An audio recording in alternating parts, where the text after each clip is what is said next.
Oke, selamat pagi Bapak Ibu semua dan teman-teman. Jadi saat ini saya mengambil tema tentang ekosistem darat. Jadi ekosistem darat itu adalah ekosistem yang berada di wilayah daratan atau suatu pulau yang meliputi komponen kehidupan flora dan fauna.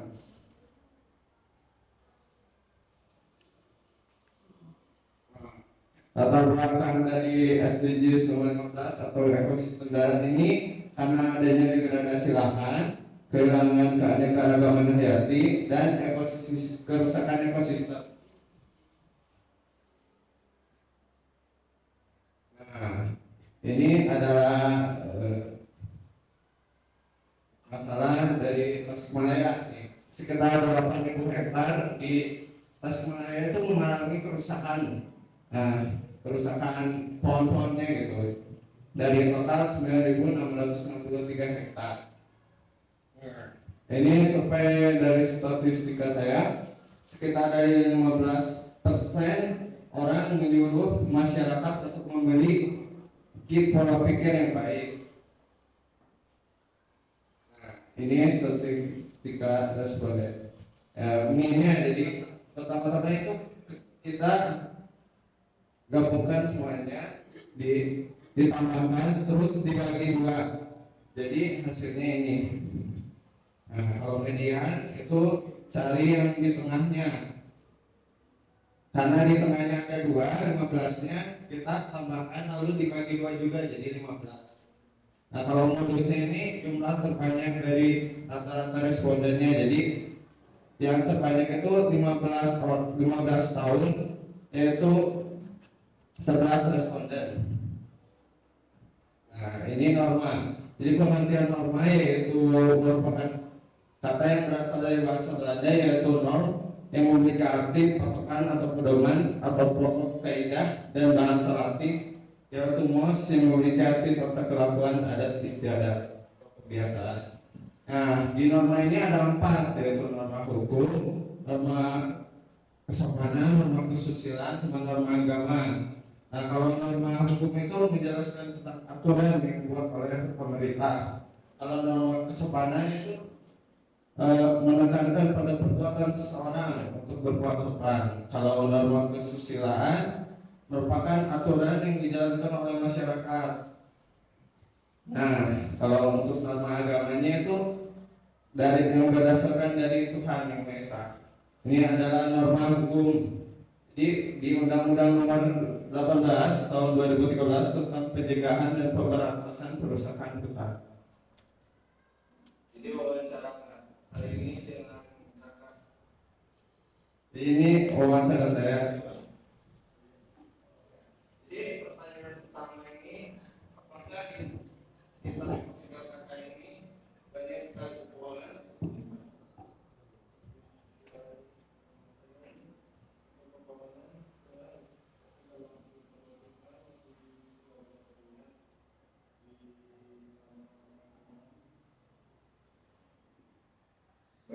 Banyak gitu. Karena videonya panjang jadi di skip aja, langsung ke sarannya.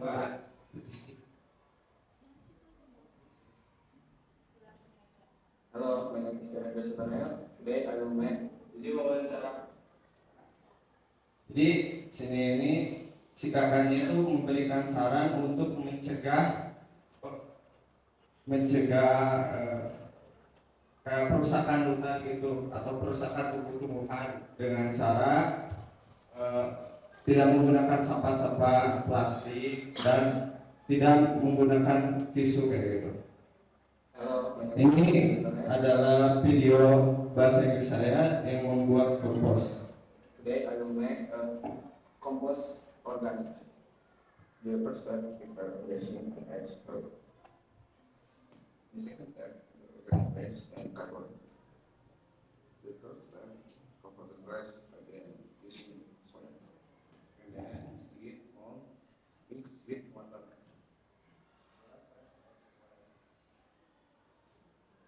Okay.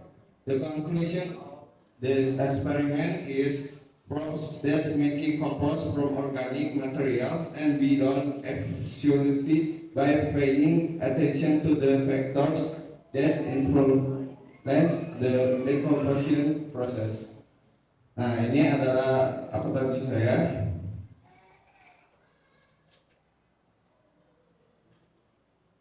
Nah, di sini sikap dan pandangan gereja tentang peluruhan martabat. Nah, dari kesimpulan saya membuat kompos ini, saya memiliki martabat karena sudah menjaga alam dan melaksanakan kewajiban dari Allah. Nah, saya mengambil kitab dari Kejadian 2 ayat 15. Tuhan Allah mengambil manusia itu dan mendapatkannya dalam taman Eden untuk mengusahakan dan memelihara taman itu. Nah, kalau cerpen saya tentang hutan dan hutan. Jadi di sebuah desa besar ada hutan. Nah, hutannya itu misterius. Jadi ada dia itu menjelajah hutannya. Soalnya hutannya itu indah. Nah, pas menjelajah hutan, dianya itu bertemu dengan roh hutan. Nah, roh hutan ini mengajarkan kepada si Nathan tentang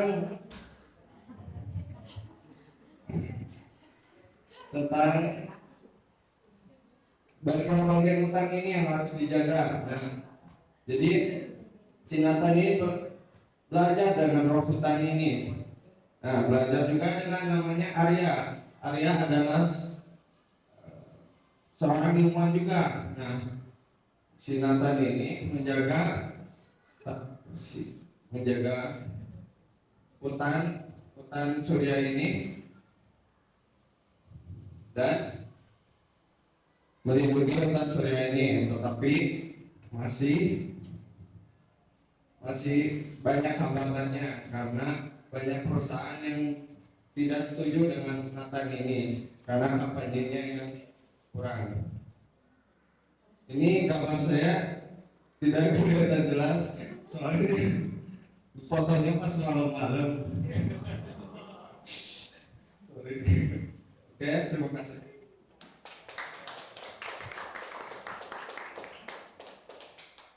Oke, terima kasih Kevin atas presentasinya. Gimana Pin perasaannya? Nervous ya? Oh, deg-degan. Oke. Kalau gitu sekarang kita lanjut aja ke apa Cam? Ke pertanyaan guru-gurunya. Apakah guru-guru ada yang mau bertanya? Dipersilakan Bapak Ibu guru. Oh, Pak Wisnu silakan. Baik, untuk Kevin, kamu membuat cerpen ya, membuat cerpen itu kemarin belum sempat ngobrol sama saya ya, belum sempat ngobrol sama saya. Nah, makanya nanti mungkin kamu masih punya waktu ya, untuk merevisi cerpennya karena dari cerpen yang sebanyak 4 lembar ini, kamu sebenarnya bagusnya kamu sudah mulai berani untuk mengembangkan ide, mengembangkan kalimat, mengembangkan paragraf, itu sudah bagus. Ini luar biasa kalau saya lihat karena memang perkembangannya pesat. Karena dulu kan biasanya hanya setengah lembar apa selesai kan ya, ini 4 itu ya ceritanya. Artinya ini kan sebenarnya progres yang luar biasa kan ya. Tapi ada beberapa hal yang saya lihat dari 4 lembar ini, untuk salah satu ciri dari teks cerpen itu kan adalah dialog, tentunya dialog. Iya. Jadi 4 lembar ini dialognya hanya satu ya, hanya satu, dan itu kamu teknik menulisnya ini juga perlu nanti belajar dengan teman-teman yang lain. Misalnya untuk pengambilan judul saya tidak masalah kamu ngambil judul apa saja asal itu merupakan inti dari semua ceritanya. Tapi misalnya ukuran fontnya misalnya dibuat 16 bold misalnya seperti itu. Lalu karya siapa dan sebagainya mungkin dibuat 14 tapi tidak bold. Lalu bawahnya bisa dibuat 12 fontnya pakai Times New Roman atau apa terserah. Nah, di sini juga untuk tekniknya sebelah kanan itu kan juga nggak rata kanan kiri. Lalu kamu mengawali pada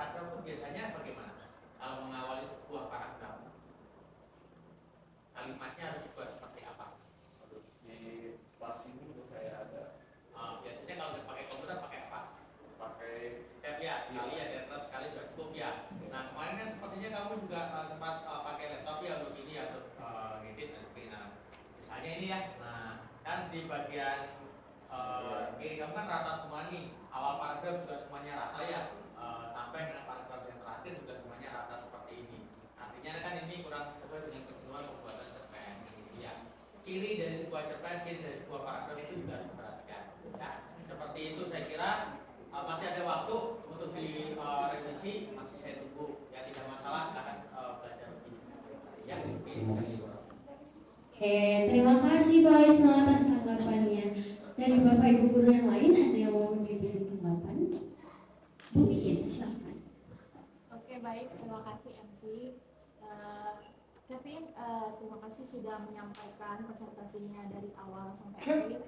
Ibu beberapa kali mengajak ngobrol kamu sering bilang, Bu, aku tuh pemalu. Sehingga kamu kadang kalau ditanya memang gimana ya, nggak langsung merespon. Nah, tapi sekarang Kevin di depan menjelaskan dari awal sampai akhir, walaupun tadi mungkin sedikit nervous, seperti yang kata Pak Wisnu itu progres yang baik. Nah, yang ingin Ibu tanyakan adalah di video itu tadi sempat di play yang proses pembuatan kompos. Ibu mau tanya dulu, komposnya Kevin bawa nggak? Enggak. Kenapa nggak dibawa komposnya? Soalnya belum jadi. Belum jadi tuh. Iya, padahal tadi nggak apa-apa dibawa aja biar dilihat progresnya. Kevin mulai bikin komposnya itu udah berapa hari? Kapan startnya mulai membuatnya? Enggak salah dari hari Sabtu. Dari hari Sabtu ya. Sabtu kemarin? Iya. Berarti udah baru 4 hari ya? Iya, beberapa kali. Terus di video Ibu lihat itu kamu masukin dulu tanah, kemudian kamu masukin kertas, bukan Ibu takutnya salah ya karena Bukan kertas, itu kayak karton gitu loh, karton bekas. karton. Kayak kardus gitu ya. Kardus itu kira-kira efektif nggak nanti dia untuk jadi kompos nanti akhirnya? Harusnya ya, soalnya kan sampah itu, sampah Sampah apa? sampah karbon. Sampah organik. Ya.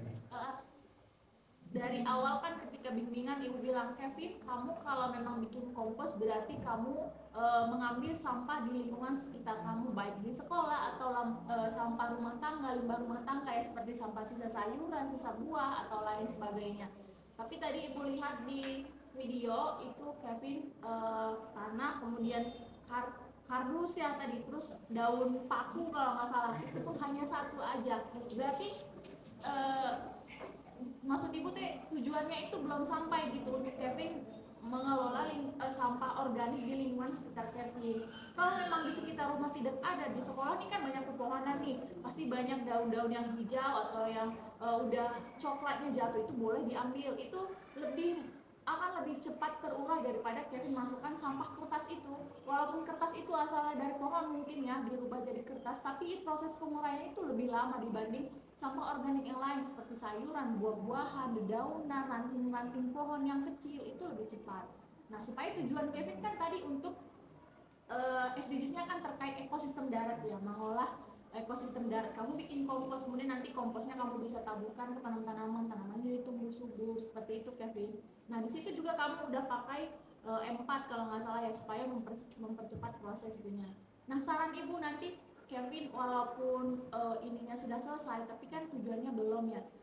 Nanti coba dibuat ulang si karton itu, silakan dikeluarkan aja, kamu ganti dengan sampah yang lain, tapi jangan sampahnya kamu beli dulu supaya menghasilkan sampah, tapi memang mengolah sampah yang memang dihasilkan, bukan kamu beli kemudian akan menghasilkan sampah, bukan seperti itu gitu ya Kevin. Nanti silahkan dilaporkan progres komposnya seperti apa. Itu biasanya butuh waktu 1-2 minggu untuk proses keluraian terjadi, dan jadilah kompos yang baik dan yang benar gitu, yang baik, yang sudah jadi gitu ya. Cukup, terima kasih. Oke, terima kasih Bu Iin tanggapannya.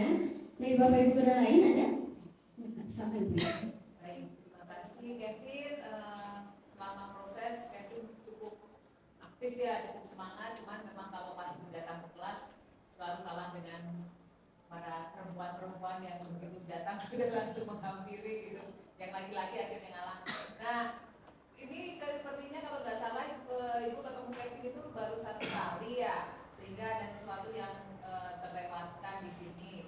Di data statistikanya Kevin boleh minta tolong di slide kelima. Jadi kalau Ibu atau siapapun yang satu lagi, Ibu atau siapapun membaca sedikit bingung ini. Jadi ini tentang apa gitu, Ibu juga bingung tentang apa. Jadi dari survei di sekitar saya sekitar 15,4% menyuruh masyarakat untuk memiliki pola pikir yang baik. Jadi Kevin tanyanya apa?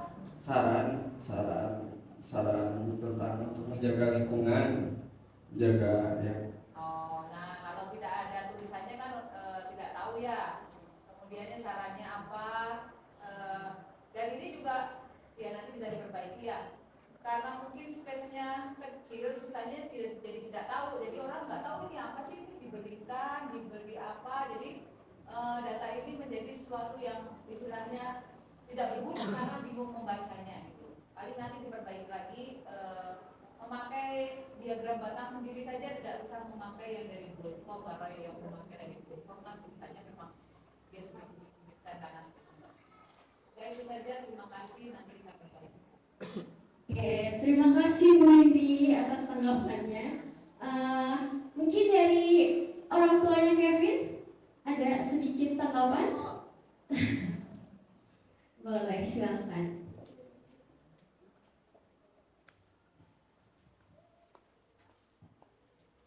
Baik, selamat siang semuanya. Ya, saya juga sebenarnya nggak ngebantu ya kemarin, nggak bantu apa-apa loh. Dia saya tanya gimana, kerjain aja sendiri semuanya. Maklum mungkin bapaknya kurang pintar ya pendidikannya. Ya, saya mohon aja Kevin dibantu ya, sama teman-temannya, terus sama guru-gurunya. Ya, grogi dia juga saya mungkin kurang latihan ya. Saya mohon bimbingannya aja dari semuanya, dari terutama dari polisi ya, kualitasnya. Ya gitu aja lah mungkin. Terima kasih. Oke, terima kasih Kevin. Tepuk tangan dulu dong buat Kevin.